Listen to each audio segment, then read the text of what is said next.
जब भारत की सेना पाक अधिकृत कश्मीर पे कब्जा कर सकती थी, पाकिस्तान के 21 आतंकवादी ठिकानों को तबाह और बर्बाद कर सकती थी, आतंकवादियों का पूरी तरीके से सफाया कर सकती थी, बलूचिस्तान को पाकिस्तान के नक्शे से मिटा सकती थी, अलग कर सकती थी। ऐसे समय में आपने ट्रंप के कहने पे सीज फायर की घोषणा क्यों की? नंबर 2, पूरा देश ये पूछ रहा है, ऑपरेशन सिंदूर की शुरुआत तो उन बहनों के माथे के जो सिंदूर उजाड़े गए थे उसके लिए हुई थी, और उन सिंदूर को उजाड़ने वाले 4 खूंखार आतंकवादी कहां हैं? वो पाकिस्तानी आतंकवादी कहां हैं? उनको मौत के घाट कब उतारा जाएगा? नंबर 3, कल जो बात ट्रंप ने कही आपके संबोधन से पहले, यह बताया कि दोनों देशों को व्यापार बंद करने की धमकी देकर उसने सीज फायर करा दिया। अब एक हिंदुस्तानी जानता है अमेरिका का पाकिस्तान के साथ जो खाने के लिए मोहताज है उसके साथ कौन सा व्यापार होगा? कौन सा व्यापार होगा ट्रंप का पाकिस्तान के साथ? व्यापार तो हिंदुस्तान के साथ है, उनका लाखों करोड़ का व्यापार है। तो क्या आपको व्यापार की धमकी से सीज फायर करने के लिए उन्होंने मजबूर किया, दबाव डाला आपके ऊपर? नंबर 4, ट्रंप कह रहा है पाकिस्तान महान देश है, शक्तिशाली देश है, इसका खंडन कीजिए। आप खुलेआम कहिए पाकिस्तान आतंकवादी देश है। बुलाइए संसद का सत्र, हम सब मिलकर पास करेंगे, पाकिस्तान को आतंकवादी देश घोषित करेंगे। शुरुआत कीजिए इस बात की। जहां पे आतंकवादियों के अड्डे हैं, जहां पे आतंकवादी संगठन संचालित होते हैं, बोलिए इस बात को। नंबर 5, प्रधानमंत्री जी, आपने कहा वो आतंकवादी घटनाओं को आगे अंजाम नहीं देगा, ऐसा पाकिस्तान ने आपसे कहा। वो कोई सैन्य दुस्साहस नहीं दिखाएगा, ऐसा पाकिस्तान ने आपसे कहा। तो मैं आपसे ये पूछना चाहता हूं, जरा इसका जवाब दीजिए। बताइए इस बात को देश को कि जैसे ही सीज फायर का ऐलान हुआ, 3 घंटे के बाद सीज फायर का उल्लंघन हिंदुस्तान के कई शहरों में हुआ। कैसे सैन्य दुस्साहस दिखाया पाकिस्तान ने? जवाब दीजिए इसका। आपके गृह राज्य गुजरात के कच्छ में हमला हुआ और वहां के गृह मंत्री को आके मीटिंग लेनी पड़ी आपातकाल में।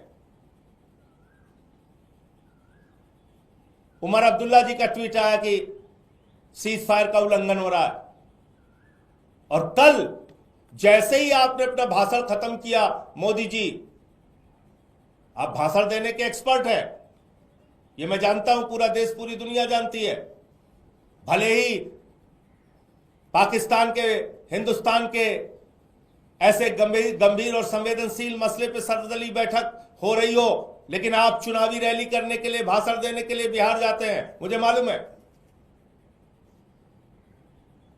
आप केरल में समारोह को संबोधित करने जाते हैं, आंध्र प्रदेश में समारोह को संबोधित करने जाते हैं।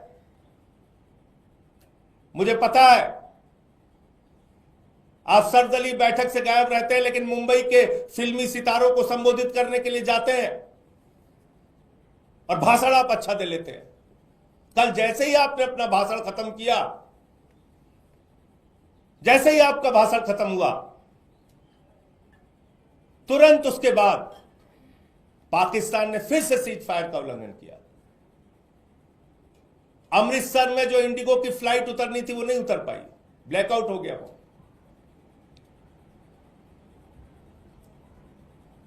आप पाकिस्तान पे भरोसा कर रहे हैं?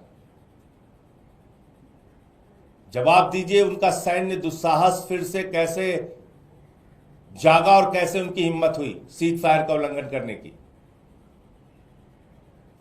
मैं फिर से एक बार भारतीय सेना के पराक्रम और शौर्य को नमन करता हूं। मैं फिर से एक बार भारतीय सेना की बहादुरी को नमन करता हूं, सिर झुका के नमन करता हूं। और मैं निश्चित रूप से कहना चाहता हूं, फिर दोहराकर, कि अगर भारत की सेना को रोका नहीं गया होता तो पाक अधिकृत कश्मीर हमारा होता, बलूचिस्तान पाकिस्तान से अलग होता, 21 आतंकी ठिकानों को तबाह और बर्बाद कर गया होता, और पहलगाम के वो 4 खूंखार आतंकवादी जिन्होंने हमारी बहनों के सिंदूर उजाड़े, उनको मौत के घाट उतार दिया गया होता। और ऐसे समय में अमेरिकी राष्ट्रपति के दबाव में मोदी जी ने जो काम किया, उस पर उनको सामने आके जवाब देना चाहिए और बताना चाहिए ट्रंप जिस तरीके से 140 करोड़ हिंदुस्तानियों का अपमान कर रहा है, राष्ट्र के स्वाभिमान और सम्मान के साथ खिलवाड़ कर रहा है, उस पर प्रधानमंत्री को आके सामने आके उन बातों का खंडन करना चाहिए और उसका जवाब देना चाहिए। मुझे इतनी बात कहनी थी। मेरे 3 सवाल हैं। नंबर 1, जब भारत की सेना पाक अधिकृत कश्मीर पे कब्जा कर सकती थी, पाकिस्तान के 21 आतंकवादी ठिकानों को तबाह और बर्बाद कर सकती थी, आतंकवादियों का पूरी तरीके से सफाया कर सकती थी, बलूचिस्तान को पाकिस्तान के नक्शे से मिटा सकती थी, अलग कर सकती थी, ऐसे समय में आपने ट्रंप के कहने पे सीज फायर की घोषणा क्यों की? नंबर 2, पूरा देश ये पूछ रहा है, ऑपरेशन सिंदूर की शुरुआत तो उन बहनों के माथे के जो सिंदूर उजाड़े गए थे उसके लिए हुई थी, और उन सिंदूर को उजाड़ने वाले 4 खूंखार आतंकवादी कहां हैं? वो पाकिस्तानी आतंकवादी कहां हैं? उनको मौत के घाट कब उतारा जाएगा? नंबर 3, कल जो बात ट्रंप ने कही आपके संबोधन से पहले,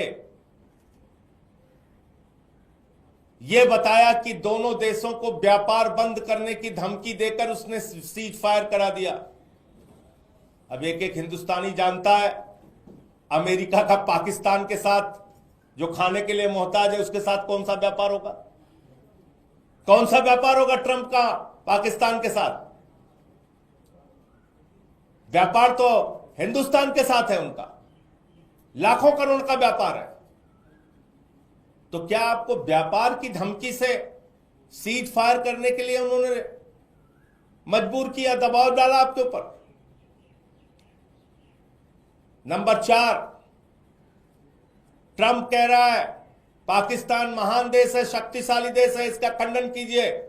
आप खुलेआम कहिए पाकिस्तान आतंकवादी देश है।